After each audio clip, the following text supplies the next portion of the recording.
How to find AGI on TurboTax. Hey everyone, in this following video I'll be showing you the ways to find out your adjusted gross income on TurboTax. In order to do this procedure, you have to log in into your account first of all, and when you're logged into your account, then you can navigate the section where you can access your tax return. This may be labeled differently depending on the version that you're using, and when you find the tax return for the year, you need to locate your AGI. Click on that return to open it up, and in the tax return summary or overview, you can look for a section labeled as adjusted gross income, that is AGI. This is usually found in the beginning of the return, often on the first page or near the top. And once you've located your AGI, make a note of it for any purpose where it's required, such as e-filing your current year tax return or applying for financial aid.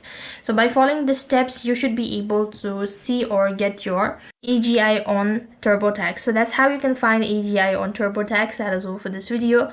I hope the video was helpful. Make sure to like, share, and subscribe to our channel. Thank you for watching. See you in the next video.